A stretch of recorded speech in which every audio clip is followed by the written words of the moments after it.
So I've been tasked with acetabular exposure, reaming, and cup impaction.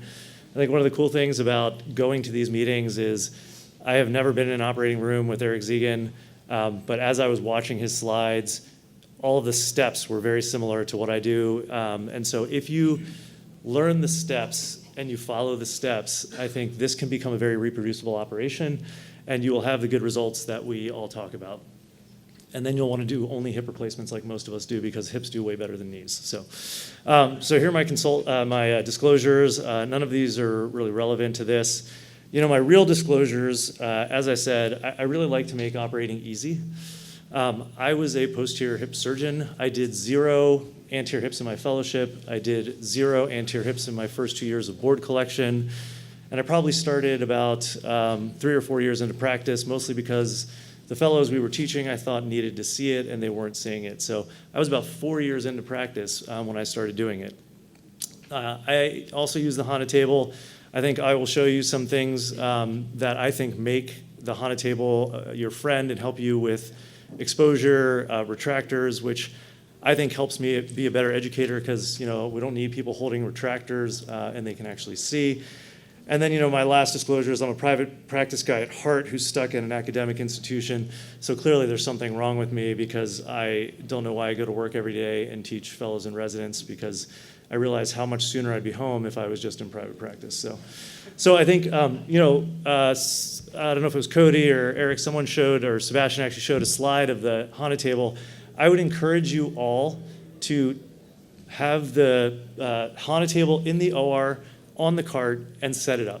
Take the spars off, put it together entirely so you understand what the parts are and what they're doing, because all of that helps with your exposure. So for me, the first thing I do, I guess we don't need the volume, but is I will go in there and I will, similar to Sebastian, I check the lift, I put it where I want it to be as far as distance from the patient based on the patient's body habitus. And like I said, what I've learned is you have to maximize the Hana table. So, oftentimes I will put both ladders on the Hana table and bring, the laps that come in the pack, tie it around the opposite side, and you can see there that it's coming over the top to hold this retractor right here. So, there are a lot of fancy retractors that are a cost to your case. Those sponges come in my kit, and I'm really conscious of saving my hospital money, because my hospital takes really good care of me. That's sarcasm. I hate my hospital. So I try to use what comes in the pack. Also, a lot of you guys are going to go out into private practice, and so having someone on the other side is going to cost you money. So if you can learn how to put in retractors without spending money, your hospital is going to like you a lot. So for me, for acetabular exposure, similar to Eric, I do a capsulotomy, not a capsulectomy. I think from a stability standpoint, there's pretty good evidence that whatever you want to do, you can do. But I agree with him that I do it because I like to cover something over the implants that puts more space between the implants and the world. And number two, I think that it protects me during the case, because I put my retractors inside my capsular flaps. So it was funny to see Eric, how he tagged his capsules. So I do Ethibond sutures, but I put a straight snap on the superior limb, and my scrub tech knows to hand me the straight snap first, because that's how I can tell as I'm holding the flaps while someone's reaming which one's which, because you can absolutely cross them over and get confused. Like I said, I think the capsular flaps protect the femoral nerve and vessels, and it then allows you to have fewer retractors for reaming. Which I think then puts less tension on the muscles, which helps patients recover quicker. And in this day and age, we're sending everyone home. So I think the less tension, the quicker their hip flexion comes back, the more likely they are to go home the day of surgery. Like I said, I use the Hana table, learn to use the fine traction, the gross traction to help you with your exposure, and then rotation of the table. You will figure out what the optimal neck position is as you go through the cases. So for me, I gave a talk similar to this last year, and I went online, again, looking at cost. And I use 2 standard Cobra retractors for my acetabular exposure, and that's it. If you go online, I think you can buy a set of 2 for like $69 or something like that. So, this is a, oh no. Oh, that video's not playing.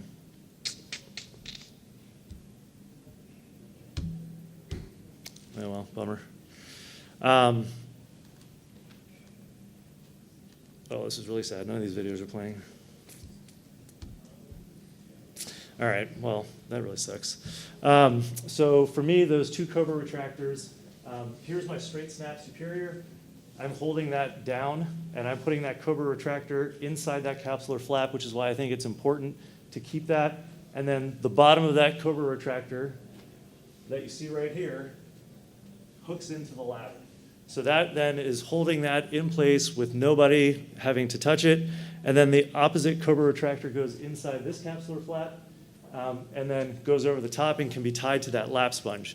So at that point, you've got your acetabulum completely exposed with no one holding any retractors. That's really bummed about the videos. Sorry about that, guys. So my point here is this is a bikini incision. That is a standard incision. And you can get the same exposure following the steps if you, number one, put your bikini incision in the right place, and number two, just be consistent about how you go about doing your exposures. Oh, man. So for acetabular exposure, using the traction and the rotation is very important. So so similar, you saw Eric, he cut the neck, and then the first thing he did was pull a little bit of gross traction. People worry about traction, but you're not pulling a ton of traction, and you're not going to be there that long. So I think pulling a little bit of traction really helps with your acetabular exposure, especially if you're going to keep your neck long. So I keep my neck cut very long because I'm using a collared stem, and I want my collar to sit on my calcar, so I'm cheating my neck long every time. So I think using the table really helps with that. And then you rotate your femur until the neck is in the optimal position to get out of the way for your acetabular reaming. So as far as reaming the cup, everybody has a different way. There's no perfect way, but I usually start 2 reamers below. There are a lot of people now that are advocating for a single reamer, go one below your templated size. I find that the problem with that is, my reamers are probably the dullest in the hospital. So if I start, one under, my reamer is going to get pushed all over the place, especially in really sclerotic bone. So I like to start 2 reamers below and really ream into that sclerotic bone before I ream my templated size. So again, I think that helps to ream into the sclerotic bone. It prevents you from reaming walls away. So early on, you will ream and you're going to be relying on fluoro. I encourage you after every reamer that you use to put your finger into the acetabulum, feel the medial and posterior and anterior walls, and make sure that you're actually reaming the bone symmetrically. Because what can happen is if the sclerotic bone in the back is very hard, it will push your reamer anterior, and before you know it, you will ream away your anterior wall. So I think for that reason, I like to start a couple less than what your templated size is. And again, if you do that, then it allows for correction. So if you find that you're reaming away more anterior-posterior wall, you can correct that with the next reamer. And again, one of the benefits of the anterior approach is that you have fluoro, so use it. Use it to your benefit. All right, so here we go. I don't know why it's played. So this is an example of putting that retractor in the back. So that's inside the posterior capsule. This is going inside the anterior capsule. And I'm tying that around that lap sponge that's coming over the top.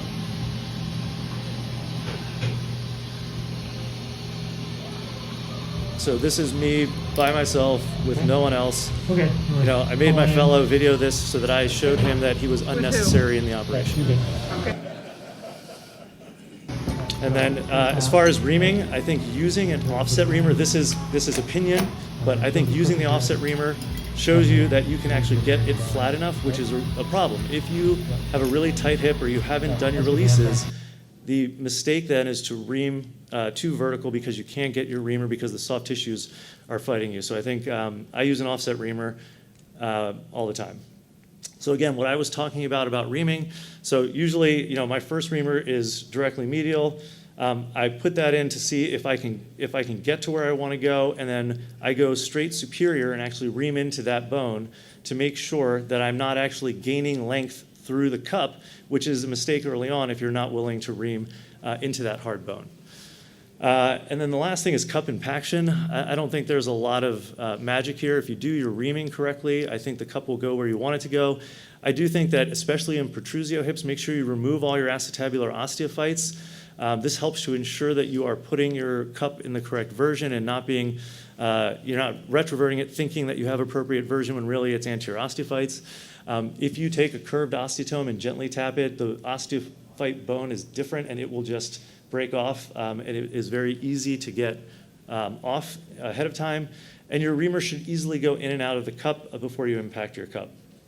As the cup is going in, or whoever's hitting the cup is going in, I have my finger over the anterior rim, and I move the cup back and forth until I feel the cup just inside that anterior bone to make sure that I'm matching the native version. And again, I use an offset impactor just like I use an offset reamer. And that helps you to, again, get your appropriate abduction. So this is the cup going in.